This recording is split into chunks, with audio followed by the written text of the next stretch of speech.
Muy buenas tardes, amados amigos y hermanos presentes y televidentes.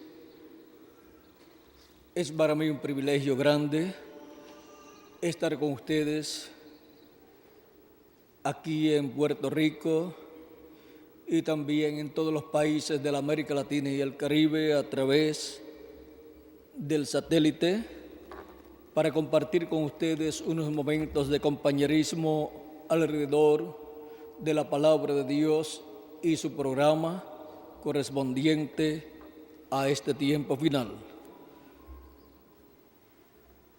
Quiero leer en Apocalipsis capítulo 8, verso 1 en adelante, donde nos dice: cuando abrió el séptimo sello, se hizo silencio en el cielo como por media hora, y vi a los 7 ángeles que estaban en pie ante Dios, y se les dieron 7 trompetas. Otro ángel vino entonces y se paró ante el altar con un incensario de oro, y se le dio mucho incienso para añadirlo a las oraciones de los santos sobre el altar de oro que estaba delante del trono. Y de la mano del ángel subió a la presencia de Dios el humo del incienso con las oraciones de los santos. Y el ángel tomó el incensario y lo llenó del fuego del altar y lo arrojó a la tierra, y hubo truenos y voces y relámpagos y un terremoto. Que Dios bendiga su palabra en nuestros corazones y nos permita entenderla. Pueden tomar asiento si tienen la bondad.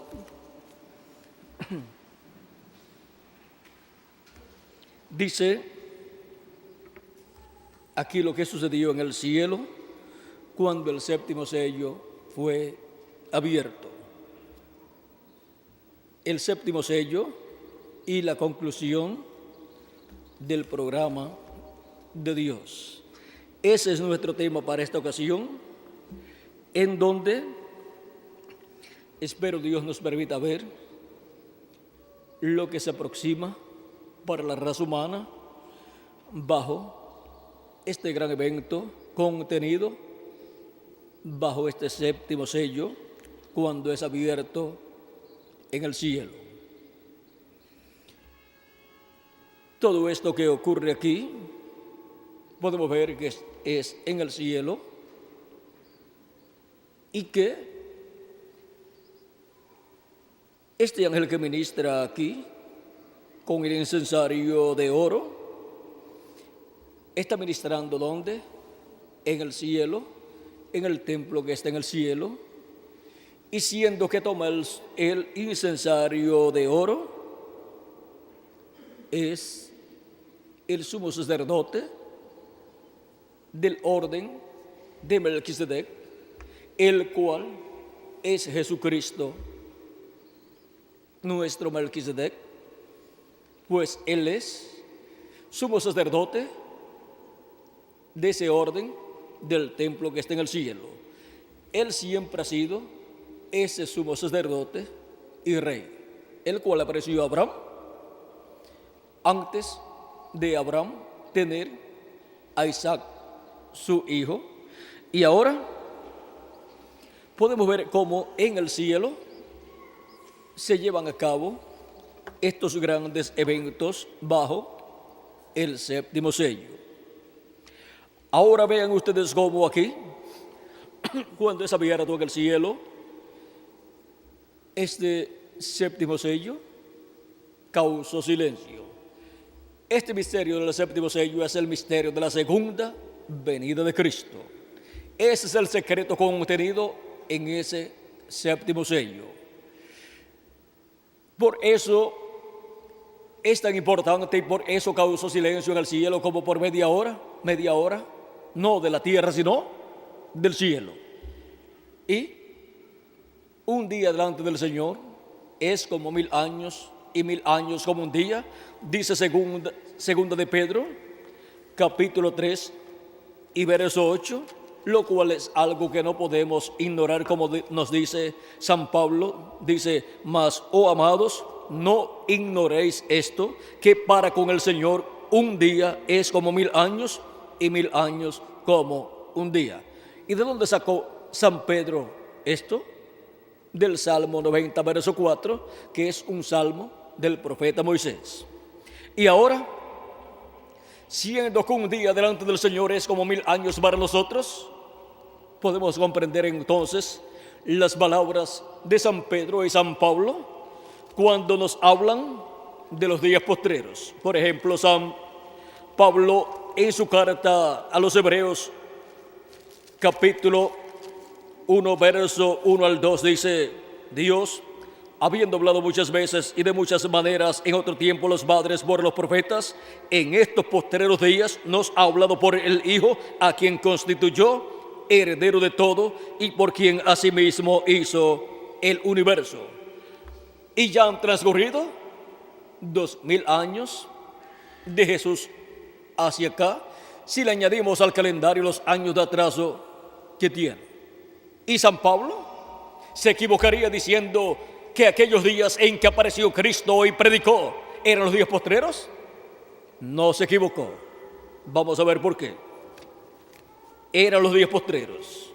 Y todavía estamos en los días postreros.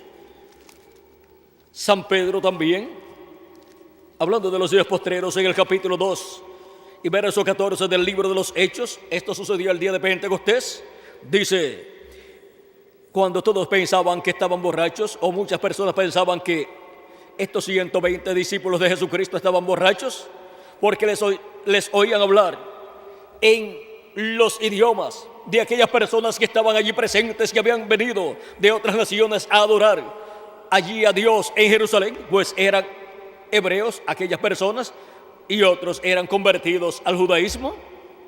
Y ahora encontramos que los escuchaban a estos 120 creyentes en Cristo que habían nacido de nuevo allí el día de Pentecostés. Los encontramos hablando en las maravillas de Dios en otros idiomas, y la gente preguntaba, muchos preguntaban: ¿qué significa esto? ¿No son todos estos que hablan galileos? Porque decían: ¿no son galileos?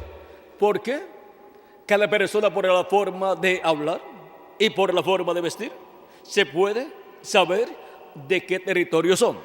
Y ahora, no son todos estos galileos los que hablan, porque les escuchamos hablar en nuestro propio idioma, en el cual hemos nosotros nacido. Las maravillas de Dios las están hablando en esos otros idiomas. Pues allí estaba el intérprete, el Espíritu Santo, que es el que conoce todos los idiomas. Pues estos discípulos de Jesucristo quizás no conocían muy bien ni el propio hebreo, quizás no conocían toda la gramática, ni pronunciaban muy bien su propio idioma, pero ahora están hablando en otros idiomas. ¿Qué significa esto? ¿No dijo Dios que hablaría en otras lenguas y en lengua de tartamudos? Ahora, vean ustedes, se preguntaban: ¿qué significa esto? Y otros, burlándose, porque nunca faltan los burladores cuando Dios está cumpliendo sus promesas, decían: están borrachos. Y Pedro dice: entonces Pedro, poniéndose en pie con los 11, alzó la voz y les habló diciendo: varones judíos y todos los que habitáis en Jerusalén, esto os sea notorio y oíd mis palabras, porque estos no están ebrios como vosotros suponéis, puesto que es la hora tercera del día, o sea, de 8 a 9 de la mañana. Estaban en la cuarta vigilia. En la cuarta vigilia recibieron el bautismo del Espíritu Santo, o sea, recibieron el nuevo nacimiento. Ahora San Pedro va a las promesas divinas correspondientes a los días postreros y le dice a ellos con la Escritura qué es lo que está sucediendo allí. Dice: mas esto es lo dicho por el profeta Joel: y en los postreros días, dice Dios, derramaré de mi espíritu sobre toda carne, y vuestros hijos y vuestras hijas profetizarán, vuestros jóvenes verán visiones y vuestros ancianos soñarán sueños. Y de cierto sobre mis siervos y sobre mis siervas en aquellos días derramaré de mi espíritu y profetizarán. Y desde el día de Pentecostés hacia acá, Dios ha estado derramando de su Espíritu Santo sobre toda carne, o sea, sobre toda persona que ha creído en Cristo como su Salvador, ha lavado sus pecados en la sangre de Cristo y ha recibido su Espíritu Santo. Y así ha recibido el nuevo nacimiento. Así ha recibido un cuerpo teofánico de la sexta dimensión y así ya tiene las primicias del Espíritu, que es el cuerpo teofánico de la sexta dimensión, para en el día postrero obtener también, en adición al cuerpo teofánico de la sexta dimensión, recibir un nuevo cuerpo físico, el cual es eterno, glorificado y también inmortal. Ahora, esto es para los que hayan recibido el nuevo nacimiento, no es para toda persona. Primero hay que creer en Jesucristo como nuestro Salvador y lavar nuestros pecados en la sangre de Cristo y recibir su Espíritu Santo, o sea, recibir el nuevo nacimiento. Y ahora, ¿para cuándo dice San Pedro que Dios prometió que derramaría de su Espíritu Santo sobre toda carne? Para los postreros días. Y está derramando de su Espíritu Santo sobre toda carne desde el día de Pentecostés hasta este tiempo final. Miren, los discípulos de Jesucristo no habían nacido de nuevo y Jesucristo había dicho que era necesario nacer de nuevo. Y sus propios discípulos no habían nacido de nuevo. Pero Jesucristo les dijo: yo tengo que ir para que venga el Consolador, el Espíritu Santo, porque si no me voy, Él no puede venir. Él habló de la venida del Espíritu Santo, del Consolador, el cual efectuaría el nuevo nacimiento en las personas. Y eso fue lo que sucedió el día de Pentecostés. Allí nacieron 120 personas en el reino de Dios. Fueron los primeros que nacieron de nuevo en el reino de Dios. Por eso son bienaventurados. Y ahora, vean ustedes cómo de aquel tiempo hacia acá han estado haciendo millones de hijos e hijas de Dios en el reino de Dios. ¿Por qué? Porque esa es una promesa divina para los días postreros. Y ahora, ¿qué son entonces los días postreros? Pues los días postreros, siendo que un día delante del Señor es como 1000 años para nosotros, los días postreros comenzaron cuando Jesucristo estaba en esta tierra. Cuando Jesucristo tenía de 4 o de 3 a 7 años de edad, comenzó el quinto milenio. Y el quinto milenio es el primero de los días postreros delante de Dios para los seres humanos. Un día delante de Dios para los seres humanos es un milenio. Y ahora comienzan los días postreros cuando Jesucristo está aquí en la tierra, comenzando así el quinto milenio, que es el primero de los días postreros delante de Dios. Y los días postreros delante de Dios son el quinto milenio, sexto milenio y séptimo milenio para los seres humanos. Y de Jesucristo hasta este tiempo en el cual vivimos ya han transcurrido 2000 años para la raza humana. Pero delante de Dios, ¿cuántos días han transcurrido? Solamente 2 días. Pero para los seres humanos, 2000 años. Si le añadimos al calendario los años de atraso que tiene, y ya estamos en el séptimo milenio, que es el día postrero delante de Dios. Y es para el día postrero delante de Dios que el séptimo sello es abierto en el cielo. Es para el día postrero que entran los últimos escogidos de Dios al cuerpo místico de Cristo. Y es para el día postrero que Cristo estará revelándose en medio de su iglesia por medio de su ángel mensajero. Pero el ángel mensajero de Jesucristo, este ángel que le dio a Juan el apóstol la revelación del Apocalipsis, del cual dice Jesucristo: yo, Jesús, he enviado mi ángel para daros testimonio de estas cosas en las iglesias. Él es el enviado de Jesucristo para dar testimonio del libro del Apocalipsis. Hay muchas personas que hablan del libro del Apocalipsis, pero no saben que el ángel enviado por Jesucristo para dar testimonio de este libro, de esta revelación contenida en el libro del Apocalipsis, es el ángel del Señor Jesucristo. Dice la revelación de Jesucristo que Dios le dio para manifestar a sus siervos las cosas que deben suceder pronto, y la declaró enviándola por medio de su ángel a su siervo Juan. ¿Quién es el que viene con esta revelación apocalíptica? El ángel de Jesucristo. Y ahora vamos a ver lo que dijo el precursor de la segunda venida de Cristo acerca del ángel del Señor Jesucristo. El precursor de la segunda venida de Cristo es el reverendo William Branham, así como Juan el Bautista fue el precursor de la primera venida de Cristo. En la página 301 del libro de los sellos en español dijo el reverendo William Branham, noten bien, en el tiempo cuando Dios iba a librar al mundo antes del diluvio, Él mandó un águila. Recuerden, un águila representa un profeta. Ese águila que mandó en el tiempo en que iba a destruir la tierra con un diluvio, ¿quién era? Noé. Él tipifica o representa a los profetas que Él envía en águilas. Por eso, cuando habla del pueblo hebreo siendo liberado de la esclavitud en Egipto y llevado por el desierto hacia la tierra prometida, Dios dice que llevó a su pueblo en las alas de águila. De eso habla por ahí por Deuteronomio 32. Deuteronomio 32 por ahí nos habla acerca de águilas y dice, vamos a ver, porque la porción de Jehová es su pueblo, Jacob la heredad que le tocó. Le halló en tierra de desierto y en yermo de horrible soledad. Lo trajo alrededor, lo instruyó, lo guardó como la niña de su ojo, como el águila que excita su mirada. Revolotea sobre sus pollos, extiende sus alas, los toma, los lleva sobre sus plumas. Jehová solo le guió, y con él no hubo Dios extraño. Y si no hubo Dios extraño con el pueblo hebreo, sino solamente el Dios de Abraham, de Isaac y de Jacob, en medio del pueblo hebreo, Dios no quiere Dios extraño.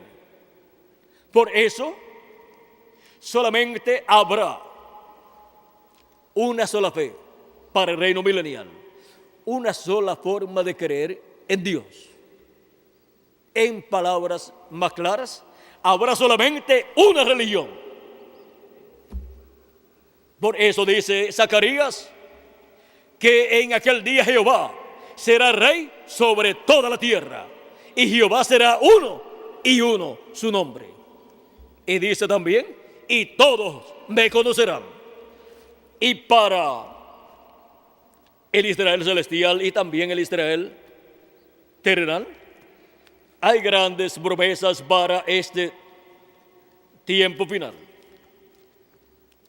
Dios se tornará al pueblo hebreo conforme a sus promesas. ¿Pero para qué tiempo? Para el día postrero, que es el tercero de los 3 días postreros. Ahora vamos a ver en Oseas capítulo 6, una profecía muy importante que hay para el pueblo hebreo. También las profecías de Zacarías contiene grandes bendiciones para el pueblo hebreo. Por ejemplo, contiene el ministerio de los olivos y de los 2 candeleros, las 2 ramas de olivo, una a la derecha y otra a la izquierda del candelero o candelabro. Y cuando el profeta Zacarías le pregunta a Dios qué son estos 2 árboles de olivo, estos 2 olivos y estas 2 ramas de olivo, le pregunta, ¿y no sabes lo que es esto? Y él dice, no, Señor mío. Y le fue dicho, estos son los 2 ungidos que están delante de la presencia de Dios. Delante de la presencia de Dios en el cielo, para ser manifestados, ¿dónde?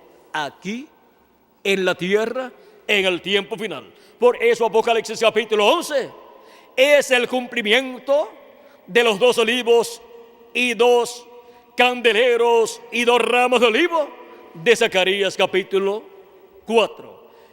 ¿Y qué son estos dos olivos en Apocalipsis capítulo 11? Son los ministerios de Moisés y de Elías repitiéndose aquí en la tierra. Y así como el ministerio de Elías se repitió en Eliseo, luego se repitió por tercera vez en Juan el Bautista y luego por cuarta vez en el reverendo William Branham, por quinta vez estará repitiéndose en el día postrero en el ángel del Señor Jesucristo, que es el profeta mensajero de la dispensación del reino, que es la séptima dispensación. Y el ministerio de Moisés estará repitiéndose en el día postrero también en el ángel del Señor Jesucristo por segunda vez. Cuando Dios promete enviar de nuevo un profeta que ya envió en el pasado, es el ministerio de aquel profeta y el Espíritu de Dios que estaba en aquel profeta viniendo en otro profeta. Así ha sido el ministerio de Elías cada vez que ha sido manifestado. Y así es para también el ministerio de Moisés para el día postrero bajo el ministerio de los olivos de Apocalipsis capítulo 11, verso 3 en adelante. Y ahora, esos son los dos olivos que están delante de la presencia de Dios. Y ahora en el templo que está en el cielo, esos dos olivos son Gabriel y Miguel. Pero en la tierra, en el templo espiritual de Cristo, son los ministerios de Moisés y Elías repitiéndose en el ángel del Señor Jesucristo, respaldados por los arcángeles Gabriel y Miguel. O sea que un respaldo del cielo para esos ministerios estará aquí presente. Y por eso es que la profecía dice que se levantará Miguel, el gran príncipe que está de parte de los hijos de Israel. Daniel capítulo 12, verso 1 en adelante. Bajo los ministerios de los olivos es que estarán manifestados los arcángeles Gabriel y Miguel, luchando en favor del pueblo hebreo, pero antes en favor de la iglesia de Jesucristo, o sea, del Israel celestial. Ahora capítulo 6 de Oseas, verso 1 en adelante dice: venid y volvamos a Jehová, porque él arrebató y nos curará, hirió y nos vendará. Ahora vean cómo Dios arrebató e hirió al pueblo hebreo. Desde que el pueblo hebreo rechazó a Cristo en su primera venida, y luego le vinieron esos juicios terribles, porque la sangre de Cristo estuvo siendo demandada de las manos del pueblo hebreo y de la descendencia del pueblo hebreo, y también la sangre de los profetas que habían sido matados por el pueblo hebreo cuando Dios los envió. Y ahora es terrible cuando Dios demanda la sangre de una persona, de mano de la persona que es hallada culpable de la muerte de esa persona. Pero ahora vean ustedes cómo dice aquí la profecía.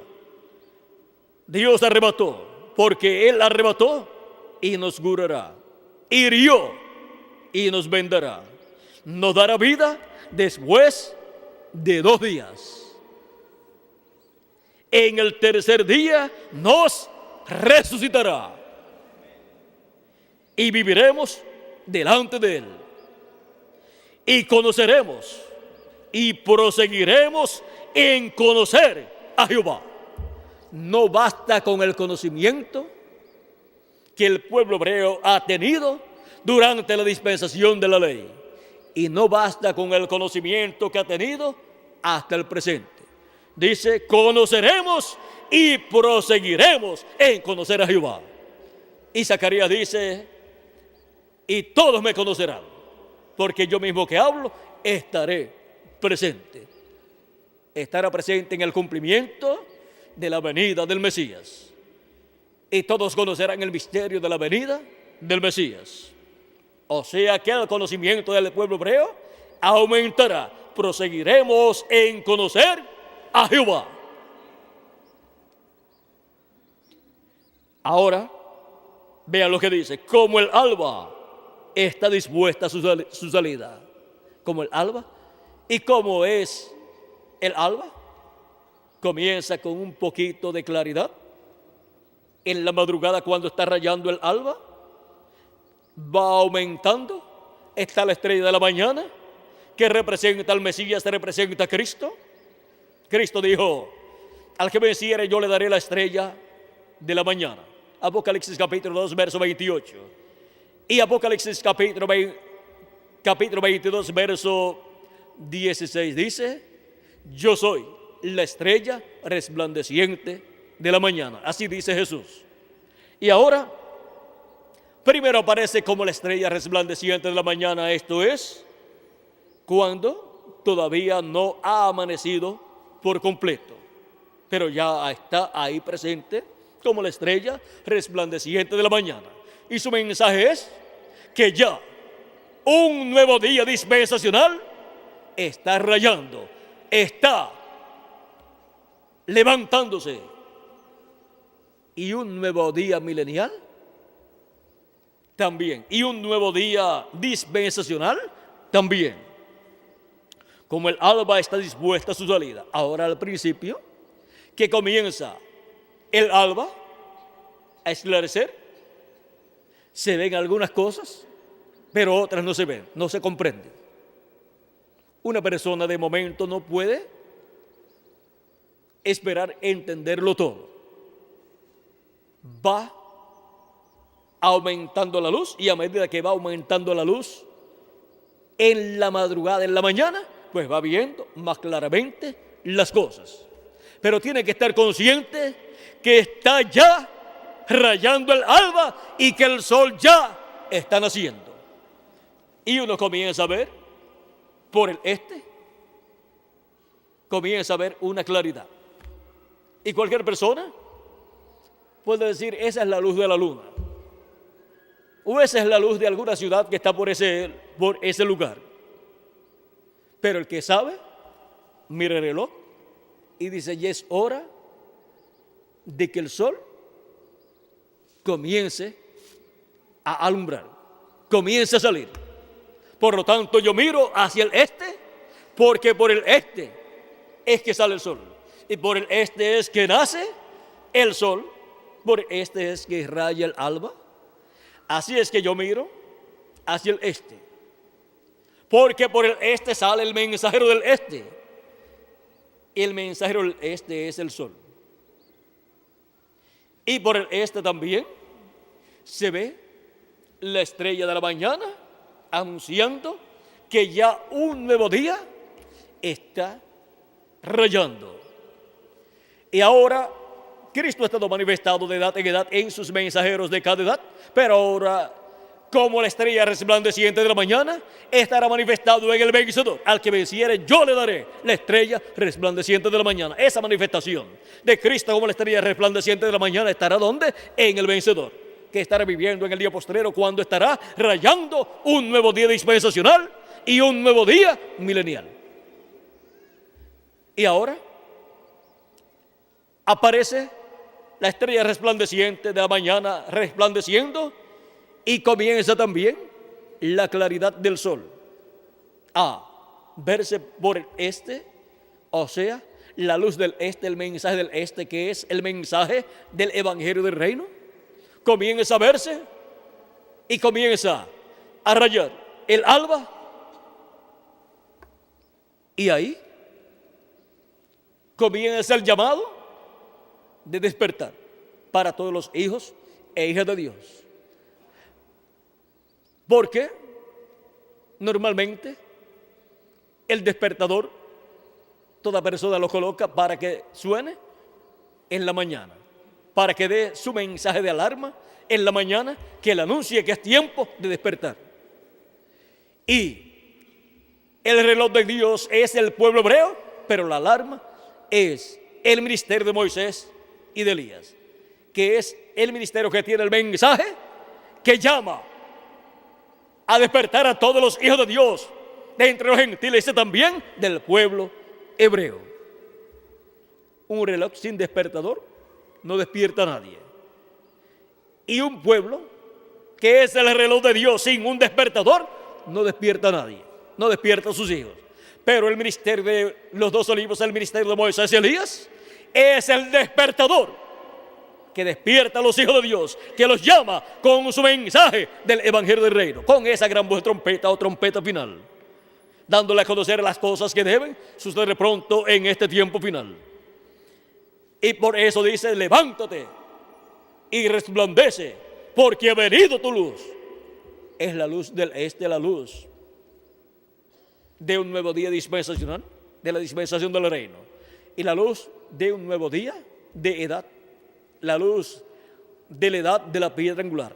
La edad de la piedra angular es una edad eterna y por eso tiene un mensaje eterno, y por eso tiene un mensajero con el evangelio eterno, que es el ángel del Señor Jesucristo. Y ahora, como el alba está dispuesta su salida, se comienza a ver primero la estrella resplandeciente de la mañana, o sea, Cristo, como la estrella resplandeciente de la mañana manifestado en su ángel mensajero. Y después, a medida que va pasando el tiempo, el sol comienza a alumbrar más y más, comienza a dar más y más luz, y el sol también representa a Cristo, y Cristo manifestado por medio de su ángel mensajero nos estará dando cada día más y más luz y alumbrándonos más y más el entendimiento de nuestra alma y de nuestro espíritu, y estará alumbrándonos las escrituras correspondientes al día postrero, estará dándonos a conocer todas estas cosas que deben suceder pronto en este tiempo final. Y a medida que va levantándose el día, a medida que va el alba aumentando en luz, va cada hijo e hija de Dios entendiendo mejor el programa de Dios, entendiendo mejor todas las escrituras proféticas que hablan de este tiempo final, y podrán ver las cosas que no podían ser vistas en edades y dispensaciones pasadas. Las 7 edades de la iglesia gentil corresponden al tiempo de la noche, por eso se veía como en espejo en oscuridad. Pero este es el tiempo de ver cara a cara. San Pablo dice: pero luego veremos cara a cara. Durante la noche usted ve con una luz prestada, ya sea de la luna, que le toma luz prestada al sol, o sea, la luz eléctrica, que no es luz propia, o sea, luz de alguna linterna o de alguna vela o lo que sea. Pero cuando sale el sol, ya usted no necesita ni linternas ni cosas así, ni necesita tampoco la luz de la luna. ¿Por qué? Porque ya el sol salió. Y no hay nada que alumbre más que el sol. Usted se va al sol allá, bajo el sol, y se lleva una linterna y dice: no, yo quiero leer esto, pero yo quiero leerlo alumbrando con esta linterna. ¿Cuánto usted va a ver allá en el sol alumbrando con esa linterna? Ni siquiera puede ver con esa linterna lo que está ahí, porque hay una luz mayor que es la luz del sol. Y cuando las personas toman una linterna o dicen: no, la luna está, voy a buscar para dónde está la luna para colocar esto que voy a leer para que la luna me alumbre, es bastante ignorante la persona, porque no comprende que el sol es el que tiene luz propia y está colocado para alumbrar durante el día, y está tratando de buscar otra cosa para alumbrar su camino o alumbrar lo que quiere leer. Y así también sucedió en la primera venida de Cristo. Todos decían: no, yo creo toda la escritura, pero yo me alumbro con la luz del rabino tal o del sumo sacerdote tal, porque él tuvo mucha luz acerca de las escrituras, y como él tuvo un título grande, pues lo que él dijo pues tiene que ser la verdad. Estando Cristo allí, miren, Cristo aún dijo acerca de Juan: Juan era una antorcha, una luz, una lámpara que alumbraba, y ustedes quisieron caminar a su luz, mas yo tengo mayor testimonio que Juan.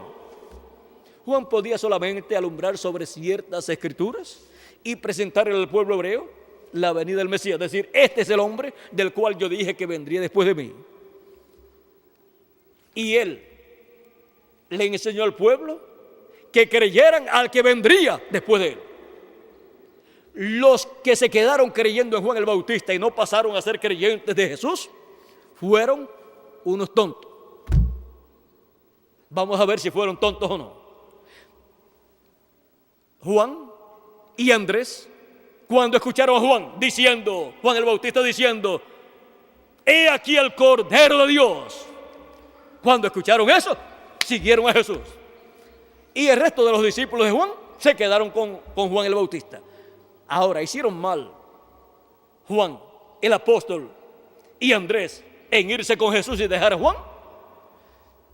Hicieron lo que tenían que hacer, porque creyeron en aquel que Juan dijo que vendría después de él. Y Juan dijo, después de mí viene uno mayor que yo, uno más grande que yo.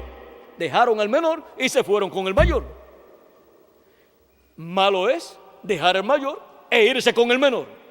Ahora, vamos a ver las promesas y bendiciones que había para los que seguían al menor y las bendiciones que habían para los que siguieran al mayor.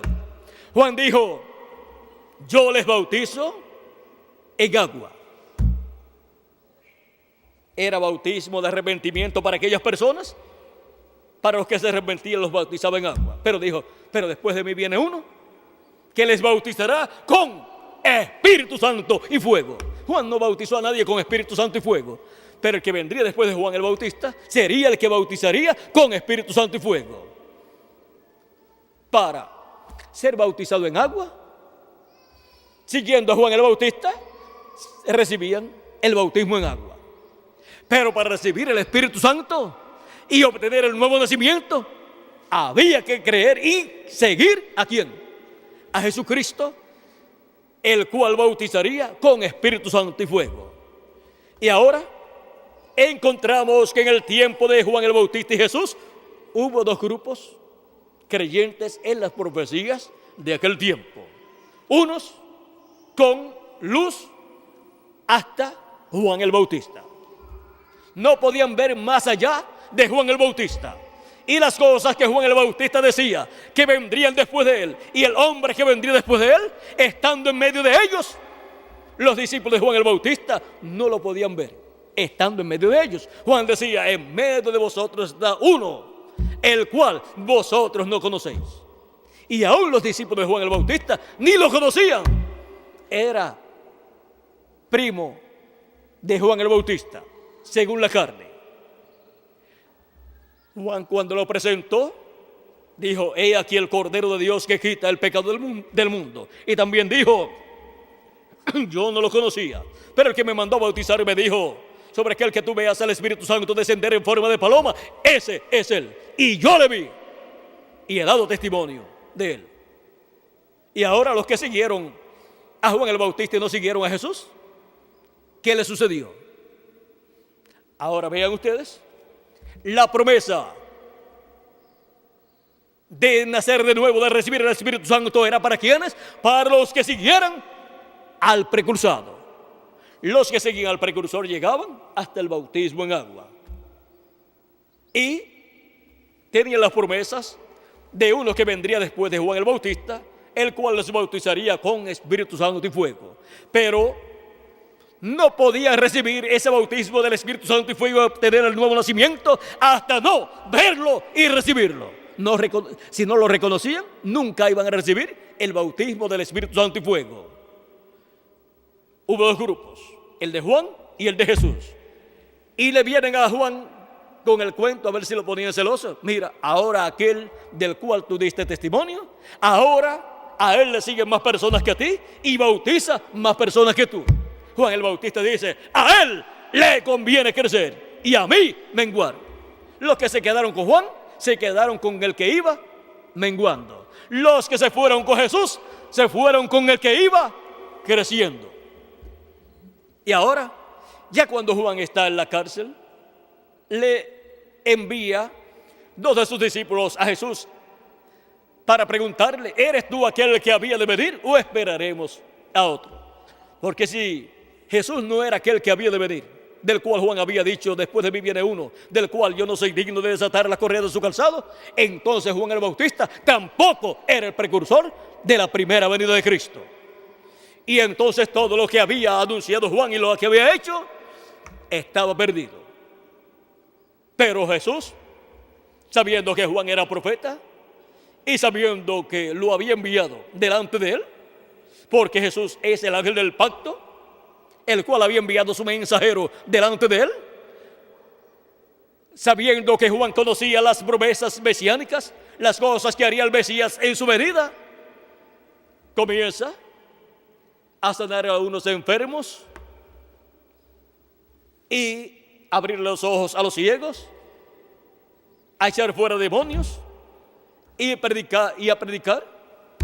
Y le dice: vayan a Juan y digan lo que ustedes han visto. Los cojos andan, los ciegos ven, y a los pobres es predicado el evangelio. No tenía Jesús que decirle: digan a Juan que yo soy el Mesías. No, porque toda persona y todo ministro por la Escritura tiene que saber las cosas que están prometidas que el Mesías hará en su venida. Ahora no las va a hacer todas a la misma vez. Unas son primero, otras van después y otras van al final. Y ahora, cuando le llevan la noticia a Juan de las cosas que Jesús está haciendo, Juan tiene que comparar esas cosas que Jesús está haciendo con las que el profeta Isaías en el capítulo 61 dice que hará el Mesías.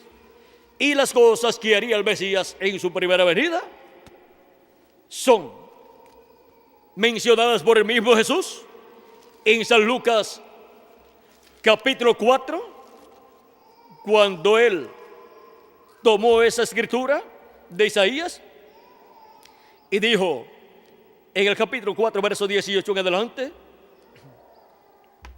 el Espíritu del Señor está sobre mí, por cuanto me ha ungido para dar buenas nuevas a los pobres. ¿A predicar a quiénes? A los pobres. Siempre la mayor parte de las personas dicen: si a los ricos se les está predicando y ellos están creyendo, eso es de Dios. Pero miren, aquí dice: para predicar a quiénes, las buenas nuevas a quiénes, a los pobres. Así es que las personas tienen que comprender que si la profecía dice que a los pobres sería predicado el evangelio, los pobres estarían escuchando al Mesías en su venida 2000 años atrás, predicando el evangelio a los pobres y cumpliendo todas estas promesas. Me ha enviado a sanar a los quebrantados de corazón, a pregonar libertad a los cautivos y vista a los ciegos, a poner en libertad a los oprimidos, a predicar el año agradable del Señor. Y enrollando el libro lo dio al sacerdote, o sea al ministro, y se sentó, y los ojos de todos en la sinagoga estaban fijos en él. Y comenzó a decirles: hoy se ha cumplido esta escritura delante de vosotros. Y ahora el Mesías en medio del pueblo hebreo, cumpliendo la profecía, comenzando su ministerio. Vean, no podían decir: no, la escritura dice: horadaron mis manos y mis pies, que me muestre sus manos y sus pies. Eso era para el final de su ministerio. Y ahora, ¿creen ustedes que todo el mundo dijo: gloria a Dios, que tenemos al Mesías presente? No, señor. Vamos a ver lo que sucedió ahí. Y todos daban buen testimonio de él y estaban maravillados de las palabras de gracia que salían de su boca. Y decían: ¿no es este el hijo de José? Ahí comienzan a buscarle algún motivo para decir: no puede este ser el Mesías, porque este es hijo del carpintero José, o sea, de un hombre sencillo. No es hijo ni del sumo sacerdote, ni es hijo de un hombre rico, sino de un pobre carpintero de Nazaret.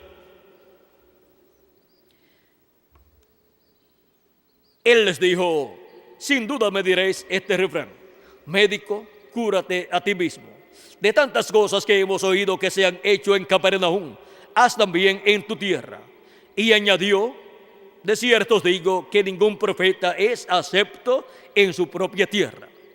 porque en su propia tierra le conocen y dicen, este nació en tal sitio. Otros dicen, este estudió conmigo en la escuela. Otros dicen, nosotros conocemos a sus padres. Y así por el estilo. Y luego dicen, no puede este que nosotros conocemos ser un profeta, y menos ser el Mesías. Y en verdad os digo que muchas viudas había en Israel en los días de Elías, cuando el cielo fue cerrado por 3 años y 6 meses, y hubo una gran hambre en toda la tierra. Pero a ninguna de ellas fue enviado Elías, sino a una mujer viuda en Sarepta de Sidón. Muchos leprosos había en Israel en tiempos del profeta Eliseo, pero ninguno de ellos fue limpiado, sino Naamán el sirio. Al oír estas cosas, todos en la sinagoga se llenaron ¿de qué? De ira. Y no habían ido a la sinagoga a adorar a Dios y a ir en paz para servir a Dios. Y ahora, porque Jesús les predica estas cosas tan sencillas, se llenan de ira. Mire, vamos a la iglesia para ser llenos de amor los unos para con los otros, y no llenos de ira los unos para con los otros. Pero ellos se llenaron de ira contra Jesús. Y levantándose, todos los que estaban en la sinagoga, y levantándose, le echaron fuera de la ciudad y le llevaron hasta la cumbre del monte sobre el cual estaba edificada la ciudad de ellos, para despeñarle. O sea, pensamientos criminales. Y hasta lo último, después ya pidieron su muerte y fue crucificado. Pero esto no era nuevo. El pueblo hebreo ha hablado mucho del profeta Moisés, y Moisés es nuestro profeta, pero los que vivieron en el tiempo de Moisés quisieron apedrearlo por 10 veces. Así es que podemos ver que a Jesús también trataron de matarlo en muchas ocasiones, comenzando su ministerio. Si mencionamos todas las veces que trataron de matarlo, quizás encontraríamos igual cantidad o mayor cantidad o más o menos, pero siempre estaban pensando en matar a Jesús. Y para colmo, los sacerdotes, incluyendo al sumo sacerdote. ¿Y cómo puede ser eso? Que personas que profesan la fe en Dios y que profesan amar a Dios estén pensando matar a Jesús, a un profeta, porque ellos no están de acuerdo con él y porque él enseña la palabra de Dios tal y como corresponde para ese tiempo, y ellos no están dispuestos a dejarse alumbrar con la luz de Cristo, el sol de justicia, la luz del mundo.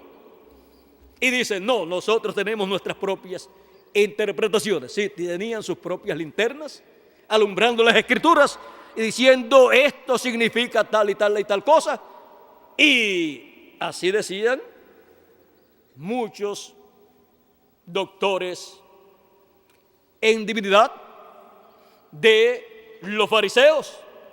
Pero esas mismas escrituras podían los saduceos decir, alumbrando con su linternita teológica, esto significa tal y tal y tal cosa. Y aún por contradecir a lo que creían los fariseos, decir contrario a lo que ellos creían. Por ejemplo, en la resurrección. No creían en resurrección los saduceos, según dice la escritura. Y tampoco creían en ángeles. Y la ley fue dada por comisión de ángeles.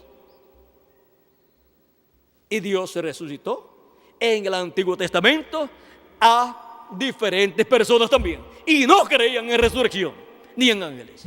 ¿Y cómo puede ser posible que ese sea una persona religiosa y que aún se obtenga un nivel alto, tanto en ministerios de una religión, y no se crea ni en resurrección ni en ángeles?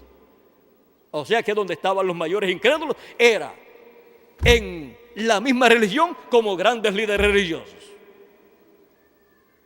Con razón ni creyeron en Jesucristo el Mesías que le había sido prometido. Esa fue la mayor incredulidad de los líderes de aquel tiempo, en su mayoría. Digo en su mayoría porque algunos creyeron en Jesús. No todos fueron tan incrédulos. Nicodemo creía en Jesús, Gamaliel también, José también, de Arimatea, y otros también creían. Pero usted sabe, cuidándose de que no fueran a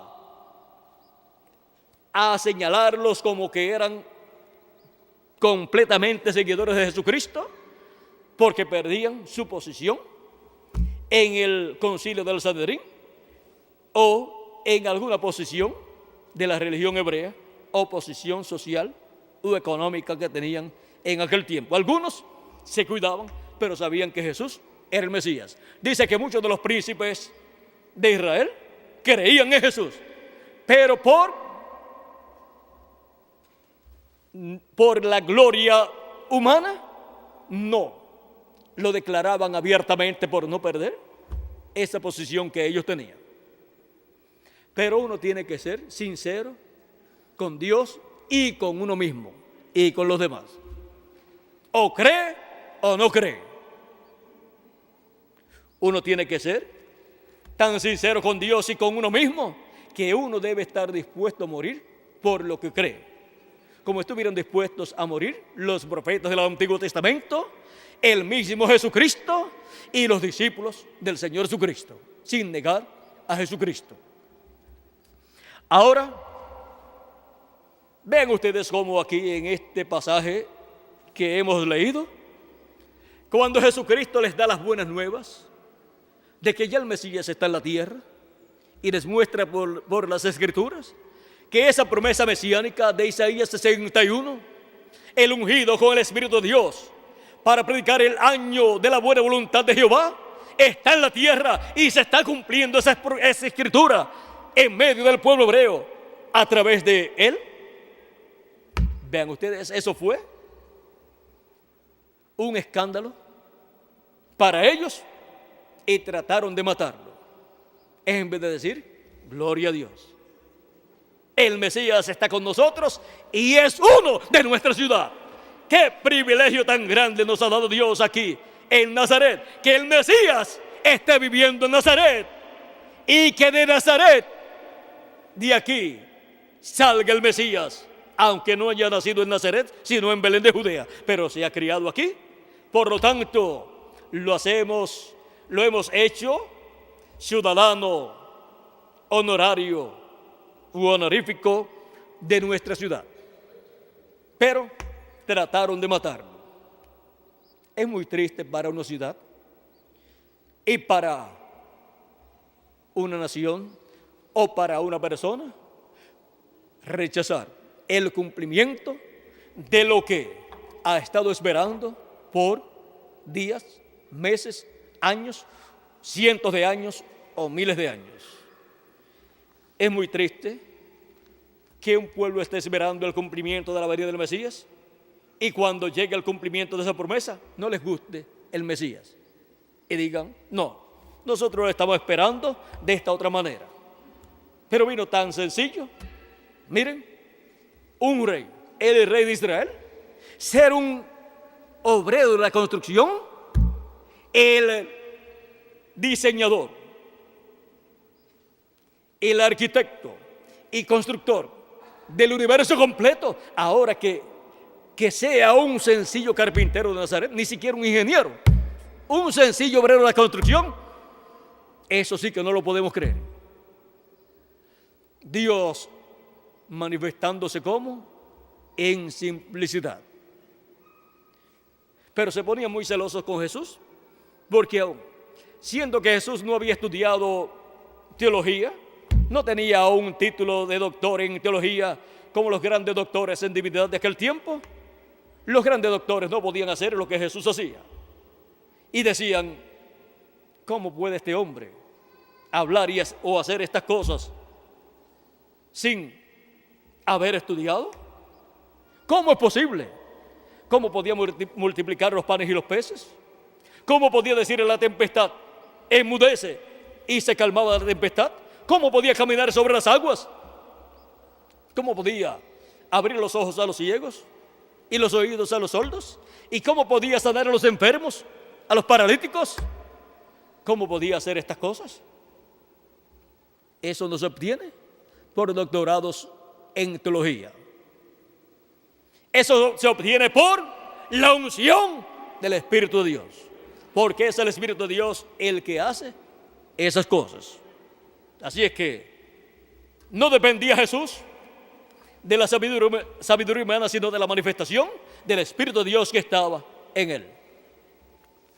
Y ahora se llenaban de celo porque ellos, con los grandes títulos que tenían, no podían hacer las cosas que Jesús hacía. Y decían, si lo dejamos, el pueblo completo los va a seguir. Eso está en la Escritura. Y decían, hay que acabar con este hombre. En vez de decir, hay que ayudar a este hombre, porque Dios lo ha enviado con esa bendición grande prometida para el pueblo hebreo. Miren, en San Juan capítulo 11, verso 47 en adelante dice, entonces los principales sacerdotes y los fariseos reunieron el concilio y dijeron, ¿qué haremos? Porque este hombre hace muchas señales. Si le dejamos así, todos creerán en él. Y vendrán los romanos y destruirán nuestro lugar santo y nuestra nación. Pensando más en las cosas materiales. Y aún vean ustedes, más adelante vinieron los romanos, el general romano Tito, y destruyó el templo y destruyó la ciudad. Como quiera, iba a ser destruida la ciudad y el templo. Así es que ellos pensaron en la destrucción, y la destrucción solamente podía venir si rechazaban al Mesías. La forma de evitar que fuera destruida Jerusalén y el templo era recibiendo al Mesías. Entonces Caifás, uno de ellos, sumo sacerdote aquel año, les dijo, vosotros no sabéis nada, ni pensáis que nos conviene que un hombre muera por el pueblo y no que toda la nación perezca. O sea que le estaba diciendo que convenía matar a Jesús, convenía que Jesús muriera. Esto no lo dijo por sí mismo, sino que como era el sumo sacerdote aquel año, profetizó que Jesús había de morir por la nación. Y no solamente por la nación, sino también para congregar en uno a los hijos de Dios que estaban dispersos.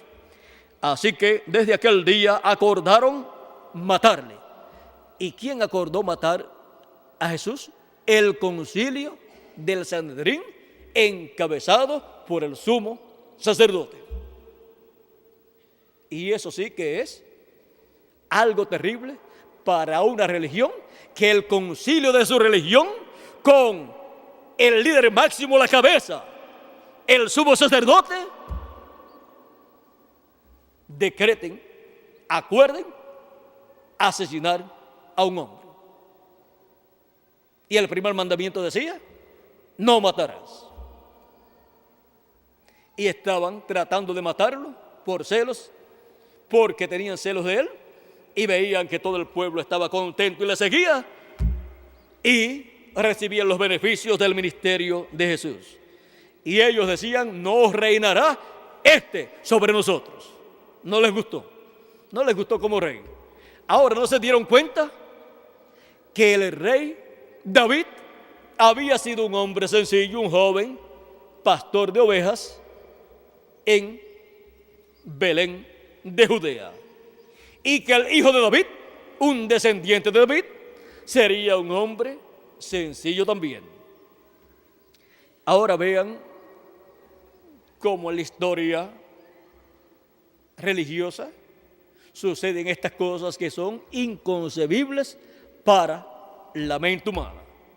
Como un líder religioso, como el sumo sacerdote, reunido con el concilio, acuerda llevar a cabo un crimen contra un hombre, un predicador, contra un profeta, Jesús de Nazaret.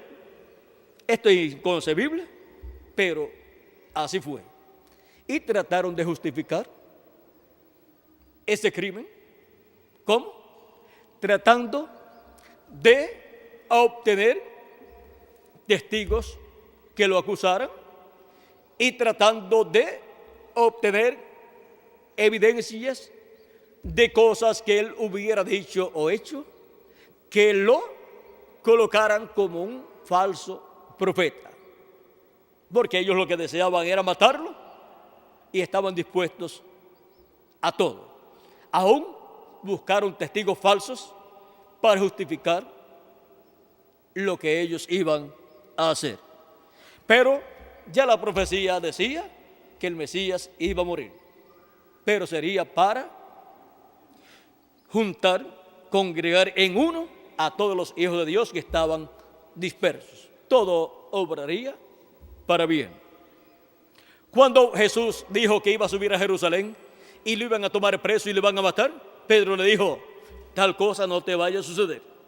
Y no quería que Jesús subiera a Jerusalén. Y él le dijo a Pedro: apártate de mí, Satanás. ¿Por qué? Porque Pedro no comprendía las cosas de Dios, el programa de Dios, y estaba pensando humanamente porque amaba a Jesús.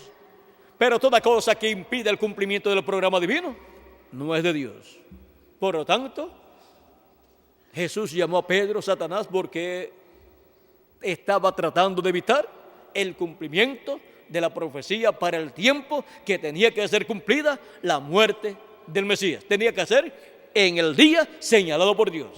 Si ocurría en otro tiempo, no obraría la redención. Las cosas tienen que ser en el tiempo de Dios. Por ejemplo,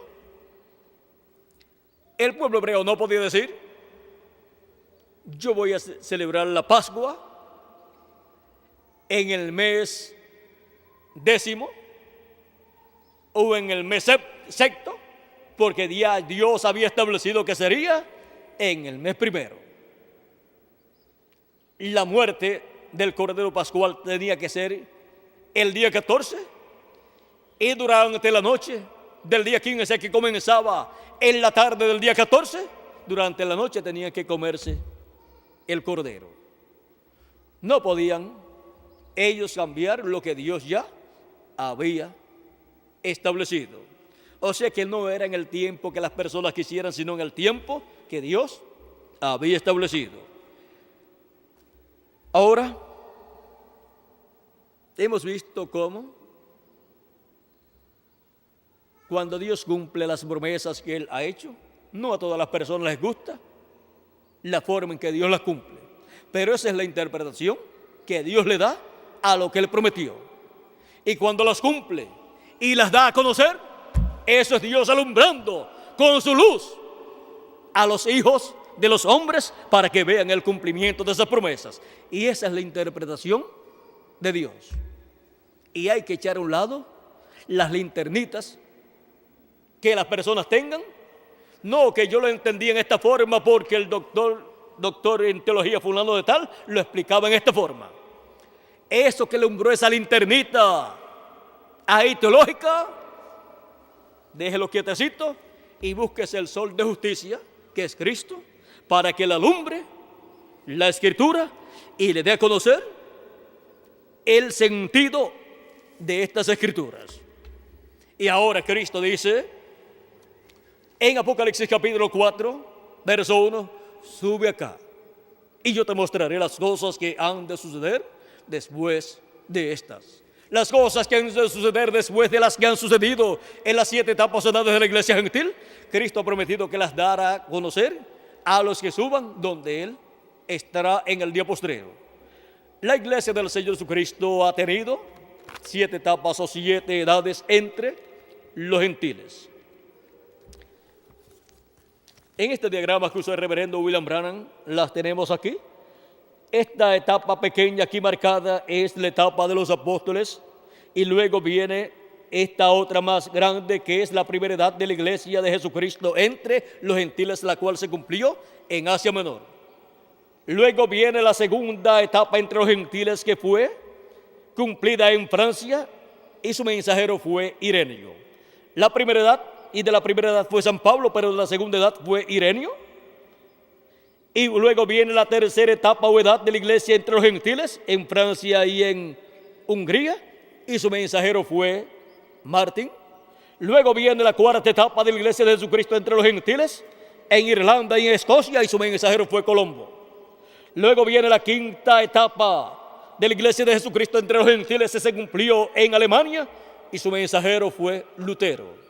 Luego viene la sexta etapa de la iglesia de Jesucristo entre los gentiles, y se cumplió en Inglaterra, y su mensajero fue Wesley. Ahora vean, en Asia Menor se cumplió la primera edad de la iglesia gentil. En Europa se cumplieron 5 etapas o edades, y ahora la séptima edad se cumplió en Norteamérica, y su mensajero fue el reverendo William Branham. Estos ángeles mensajeros están representados en el templo que está en el cielo como las 7 lámparas de fuego que están delante de la presencia de Dios. Son los 7 espíritus de Dios que recorren toda la tierra y manifestados aquí en la tierra.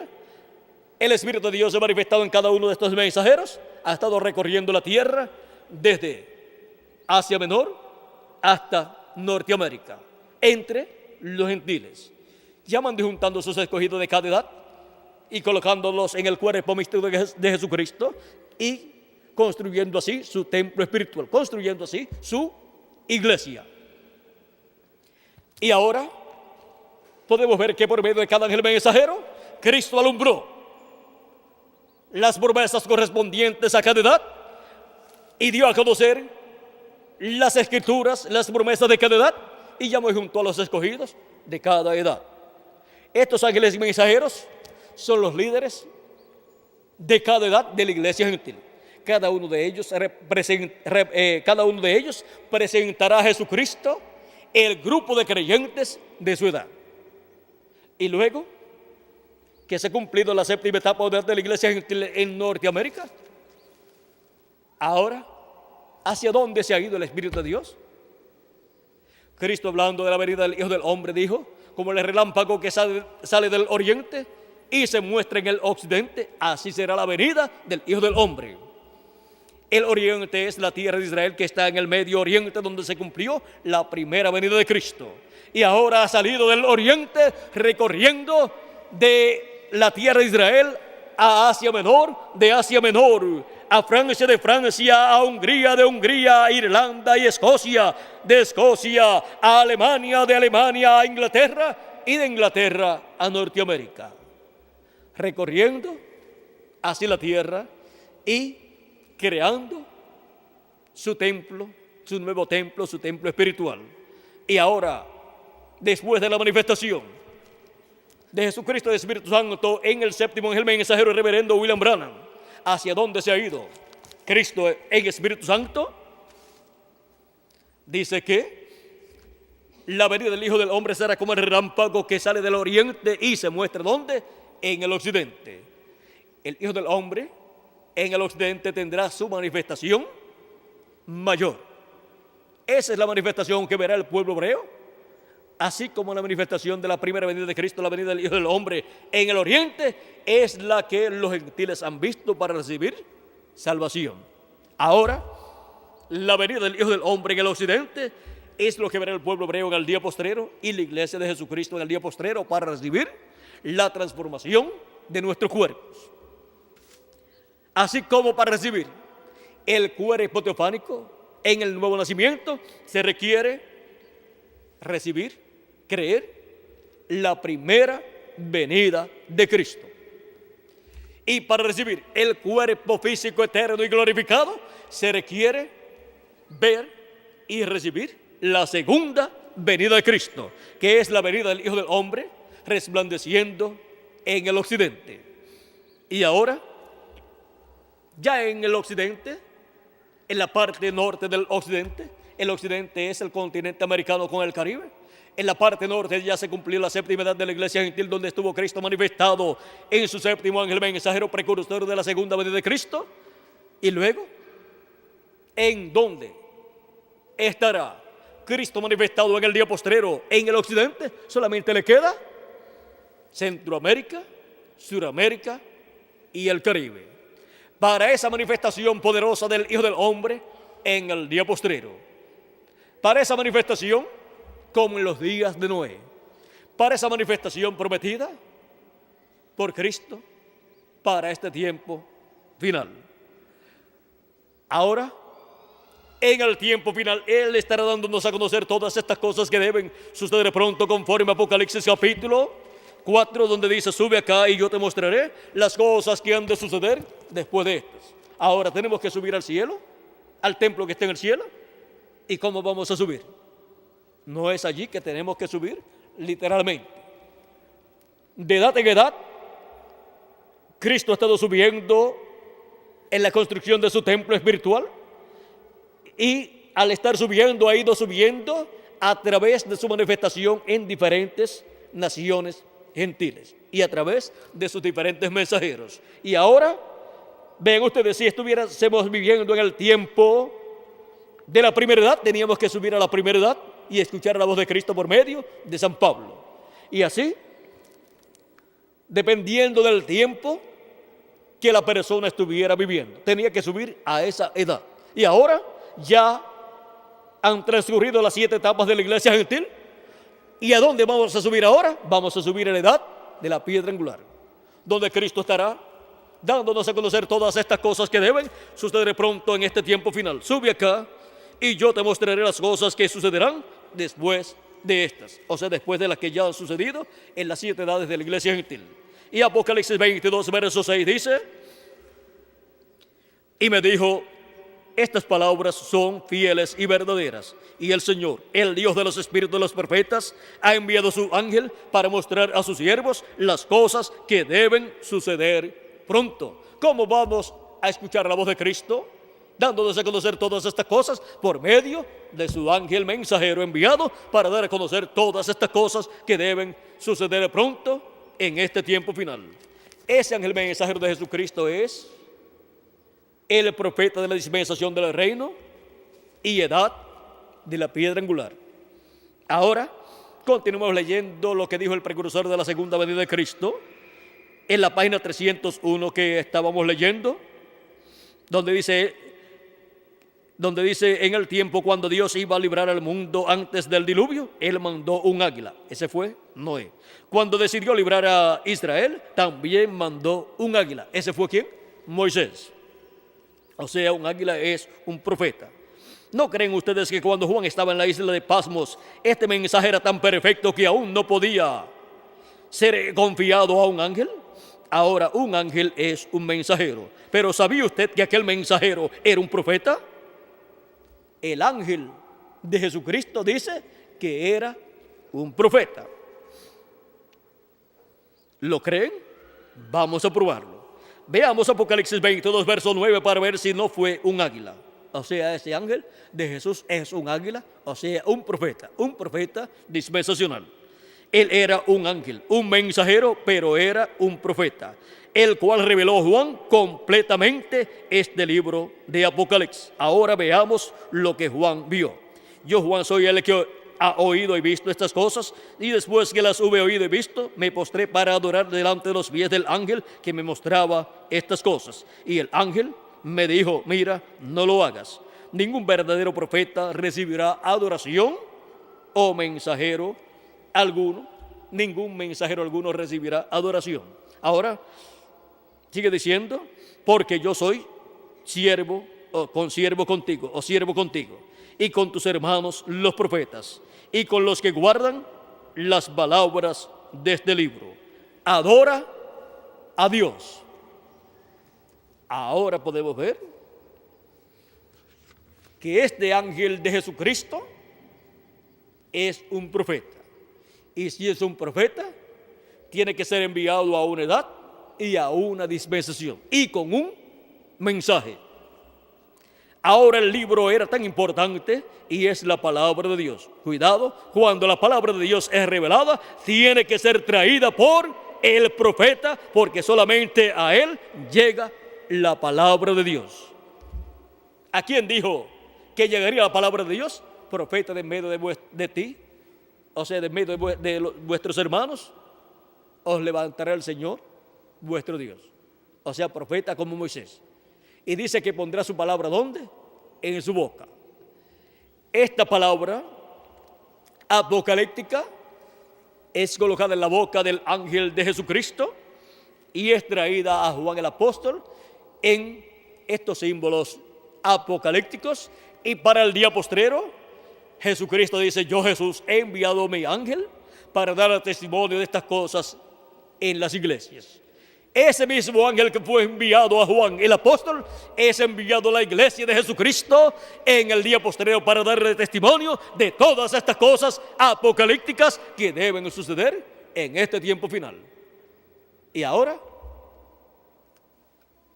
por medio de ese ángel, es que se recibirá en el día postrero la revelación de todas estas cosas que deben suceder pronto. De otra forma, nadie podrá comprender estas promesas o profecías apocalípticas que corresponden a este tiempo final. Si Dios dice que envía a su ángel, no busque a otra persona. Busque ese ángel que es el enviado de Jesucristo. Porque por medio de ese ángel es que Jesucristo, el sol de justicia, estará resplandeciendo y alumbrándonos todas estas promesas apocalípticas. No trate de alumbrar con una linternita, cuando el sol de justicia, Jesucristo, por medio de su ángel mensajero, estará dándonos luz para poder ver y comprender todas estas promesas apocalípticas. Y ahora, para este tiempo final, en la obra de Cristo y la conclusión de su programa, Cristo envía a su iglesia, su ángel mensajero, lo envía a su iglesia, al Israel celestial, y luego lo enviará al Israel terrenal. Este ángel no tendrá prisa por ir al Israel terrenal. ¿Y por qué? Porque lo más grande estará ocurriendo en el Israel celestial, en la iglesia de Jesucristo. Y él tiene la comisión de, con el mensaje de la gran voz de trompeta del evangelio del reino, llamar y juntar a todos los escogidos de Dios en el día postrero, en la edad de la piedra angular. Como cada ángel mensajero de cada edad tuvo la comisión de Dios de llamar y juntar a los escogidos de cada edad, en la cual fue enviado en la manifestación del Espíritu de Cristo a través de ese mensajero. San Pablo, cuando quiso ir a Bitinia, dice que el Espíritu Santo se lo impidió y le mostró un varón macedonio diciéndole en una visión: sube acá o ven acá y ayúdanos. ¿Por qué? Porque los escogidos de Dios para la primera edad de la iglesia gentil no estaban hacia la China o hacia esos territorios, sino que estaban en Asia Menor. Y Dios no podía cumplir esa primera edad de la iglesia gentil y colocar en su cuerpo mixto de creyentes esas personas de allá, del oriente, del este, esas personas de la China, porque los que serían colocados en esa primera edad serían los de Asia Menor. Dios tiene un programa y nadie se lo puede interrumpir. Y si alguien trata de interrumpírselo, se busca problemas con Dios. Y ahora, hemos visto cómo han estado siendo llamados y juntados los escogidos de cada edad. Y ahora los escogidos de la edad de la piedra angular son llamados y juntados, ¿dónde? En la América Latina y el Caribe, para completarse el cuerpo místico del Señor Jesucristo. Y aunque esto suene para muchas personas un poco raro, para Dios no es raro. ¿Por qué? Porque la parte más importante del templo que construyó Moisés y del templo que construyó Salomón, ¿dónde estaba? En el oeste Y esa parte es el lugar santísimo del tabernáculo que construyó Moisés y del templo que construyó Salomón. Y del templo que está construyendo Jesucristo, el lugar santísimo de ese templo, que es la edad de la piedra angular, tiene que estar ¿dónde? En el occidente, en el continente americano, en la América Latina y el Caribe. Ahora ven que todo está allá en el templo que construyó Moisés y el templo que construyó Salomón, porque eso es lo que está en el templo del cielo. Y Cristo, construyendo su templo, tiene que construirlo de acuerdo al modelo dado por Dios, para que sea el templo que representa el templo que está en el cielo.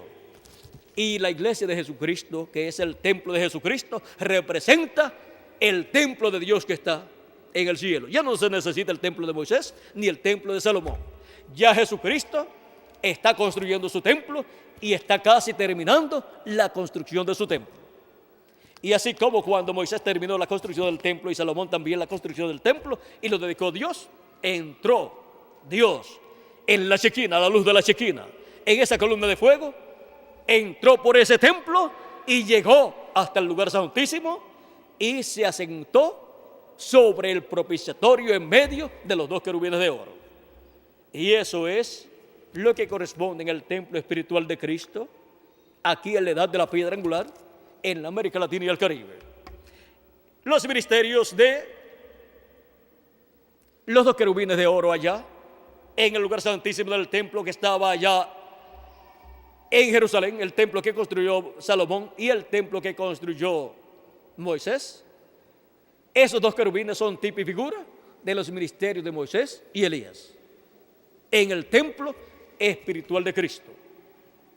Esta edad de la piedra angular es la edad del lugar santísimo del templo espiritual de Cristo. Por eso es que en el día posterior, cuando se concluya la construcción del templo espiritual de Cristo, cuando entre hasta el último de los escogidos de Dios en la edad de la piedra angular, luego viene ¿qué? La dedicación a Dios. Y luego viene la plenitud de Dios a ese templo, y los muertos en Cristo serán resucitados en cuerpos eternos, y nosotros que vivimos seremos transformados. Dios ha dicho que glorificará la casa de su gloria. Y Él va a glorificar a cada miembro del cuerpo místico de Jesucristo. Tendremos un cuerpo glorificado y eterno. Y ese es el templo de Dios, la casa de Dios. Nos dice San Pablo en Hebreos, capítulo 3, verso 1 al 6. Eso está claro, porque Cristo tiene ¿qué? Un nuevo templo. Cuando Él habló de la destrucción del templo de Jerusalén, está mostrando que habrá un nuevo templo. Y ese nuevo templo lo construiría un príncipe, representado en el príncipe Zorobabel, descendiente del rey David, el cual es tipo y figura de Jesucristo como descendiente del rey David. Capítulo 3, verso 5 en adelante de la carta a los Hebreos, dice San Pablo: y Moisés a la verdad fue fiel en la casa de Dios como siervo para testimonio de lo que se iba a decir, pero Cristo como hijo sobre su casa, la cual casa somos nosotros, si retenemos firme hasta el fin la confianza y el gloriarnos en la esperanza. Ahora podemos ver que la iglesia de Jesucristo, compuesta por los hijos e hijas de Dios, los nacidos de nuevo, creyentes en Cristo, son la casa de Dios, el templo de Dios.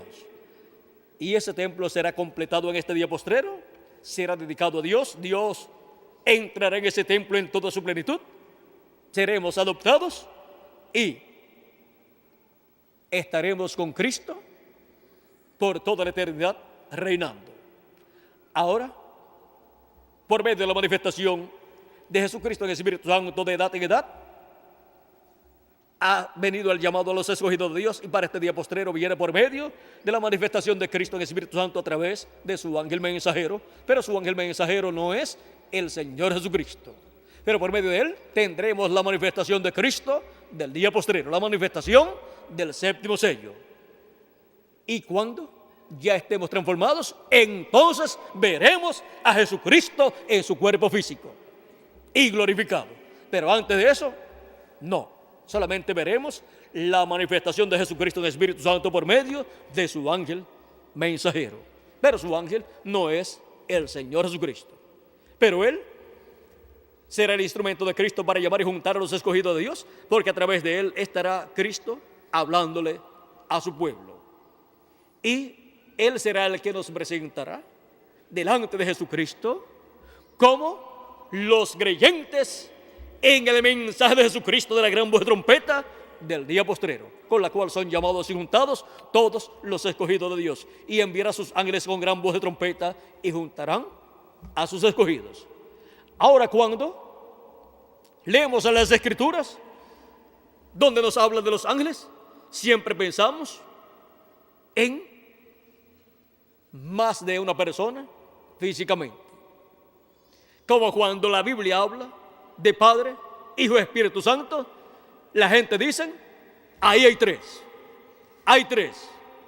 Pero cuando Cristo habló de esto, cuando Felipe le dijo, muéstranos al Padre y nos basta, Jesús le dice, tanto tiempo hace, Felipe, que estoy con vosotros y todavía no me has conocido. ¿No sabes que yo estoy en el Padre y el Padre está en mí? Y el que me ha visto a mí, ¿ha visto el Padre? ¿Por qué? Porque el Padre estaba velado en carne humana. Ese velo de carne llamado Jesús solamente era la vestidura humana del Padre Celestial que estaba dentro de ese cuerpo físico. Hay otros lugares donde Jesucristo dice, el Padre y yo, una cosa somos. Por eso le decían a Jesús, tú siendo hombre, te haces Dios. Pero era siendo Dios que se hizo hombre para llevar a cabo la obra de redención. Y ahora, cuando en la Escritura encontramos que nos habla de los ángeles del Hijo del Hombre viniendo con la gran voz de trompeta para llamar y juntar a los escogidos, muchos esperan ver a los dos olivos, uno por acá y otro por allá. Y los que saben que esos ministerios de los dos olivos son los ministerios de Moisés y Elías, esperan literalmente que venga Moisés por un lado y esperan que venga Elías por otro lado, como esperaban en tiempos pasados. Y cuando vino Elías, se llamaba Juan el Bautista. Él es aquel Elías que había de venir, precursando, ¿cómo? Precursando ¿qué? La primera venida de Cristo. Y no lo conocieron. Luego, cuando vino Elías por cuarta ocasión, precursando la segunda venida de Cristo, el velo de carne se llamaba Reverendo William Marion Branham, y tampoco lo conocieron. Y cuando viene Elías por quinta ocasión, pues se llamará del nombre que le hayan puesto sus padres cuando nació ese velo de carne. Pero el ministerio será el ministerio de Elías, y en él estará también el ministerio de Moisés, y ese será el ángel de Jesucristo, en el cual estarán los ministerios de Elías, de Moisés y de Jesús. Recuerden sus ministerios, pero literalmente ni será Moisés, ni será Elías, ni será Jesús. El ángel de Jesucristo ni es Elías, ni es Moisés, ni es Jesús, sino que en él estarán los ministerios de Moisés, de Elías y de Jesús, siendo manifestados, siendo operados por el ángel del pacto, el cual estará manifestado en el ángel de Jesús. Y así será como serán llamados y untados los escogidos de Dios del día postrero. Ahora, ¿vieron lo sencillo que es todo? Cuando decimos Jesús estará hablándonos en el día postrero, y Elías estará hablándonos en el día postrero, y Moisés estará hablándonos en el día postrero, pues miren, estos tres son uno.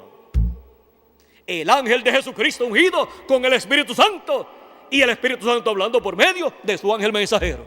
Ese es el misterio de la venida del Hijo del Hombre con sus ángeles. Pero el ángel de Jesucristo no es Jesucristo, tampoco es Moisés y tampoco es Elías. Él es el instrumento de Cristo para el día postrero.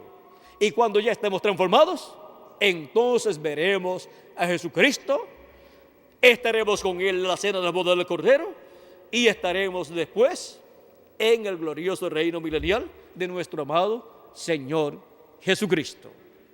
Tenemos que comprender claramente que el ángel de Jesucristo no es el Señor Jesucristo, aunque en Él estarán manifestados los ministerios de Moisés por segunda vez, de Elías por quinta vez y de Jesús por segunda vez, en el cumplimiento de lo que Dios ha prometido.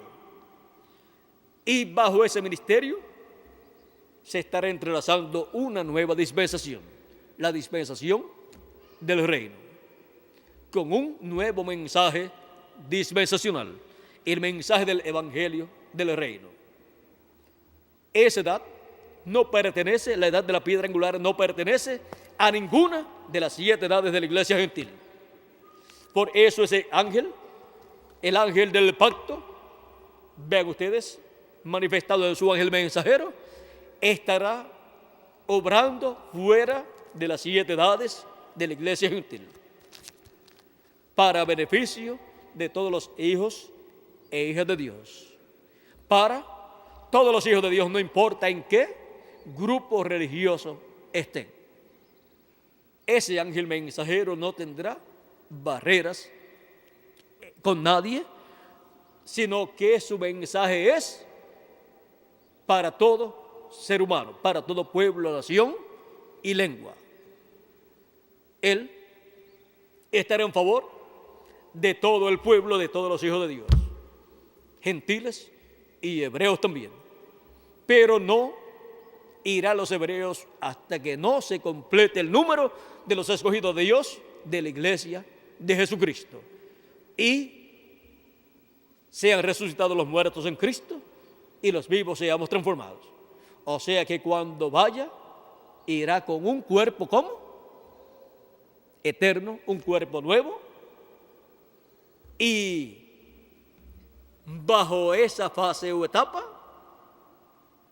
no habrá nada que no pueda hacer Cristo por medio de su ángel mensajero. Ahora podemos ver que el misterio del séptimo sello, en la conclusión del programa de Dios, es por medio de la manifestación de Jesucristo, el ángel del pacto, el Espíritu Santo, a través de su ángel mensajero.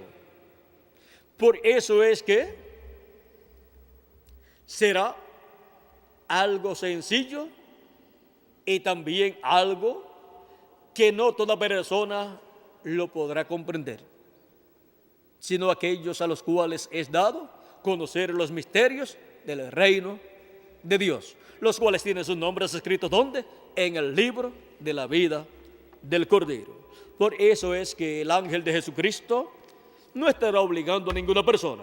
Su mensaje es para toda persona, pero él no estará insistiéndole a nadie, cree el mensaje, sino, ahí está el mensaje, ora a Dios, léelo y pídele a Dios que te ayude a entenderlo para que recibas la bendición de Dios. Y él amará a todas las personas sin importar a qué grupo religioso ellos pertenezcan. Su mensaje es para toda iglesia, para dar testimonio de estas cosas en y a todas las iglesias. Jesucristo dice que ha enviado a su ángel. El resumen del séptimo sello y la conclusión del programa de Dios es que si encontramos a ese ángel mensajero, a ese profeta mensajero, encontraremos el ministerio de Moisés manifestado por segunda vez, encontraremos el ministerio de Elías manifestado por quinta vez y encontraremos el ministerio de Jesús manifestado por segunda vez, porque estaremos encontrando al verbo, al ángel del pacto, el cual es el Dios de Abraham, de Isaac y de Jacob, manifestado en su ángel mensajero en el día postrero, para darnos su amor y su bondad y su revelación, para ser transformados y raptados en este tiempo final. El séptimo sello y la conclusión del programa de Dios. Ha sido para mí un privilegio muy grande estar con ustedes en esta ocasión, dándoles testimonio de estas cosas prometidas para este tiempo final. Que las bendiciones de Jesucristo, el ángel del pacto, sean sobre todos ustedes y sobre mí también. Y pronto se complete el número de los escogidos de Dios y pronto todos seamos transformados y llevados a la cena de las bodas del Cordero en el cielo. En el nombre eterno del Señor Jesucristo. Amén y amén.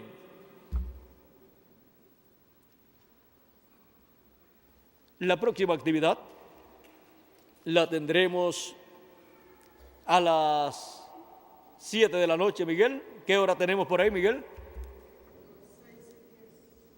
Ya Miguel les estará hablando de la próxima actividad. Así es que vamos a dejar a Miguel por aquí con nosotros para continuar y finalizar nuestra parte en esta ocasión. Y así le damos gracias a Cristo por sus bendiciones en esta ocasión. Recordando que estamos viviendo en el tiempo más importante de todos los tiempos. Un tiempo de vida o muerte.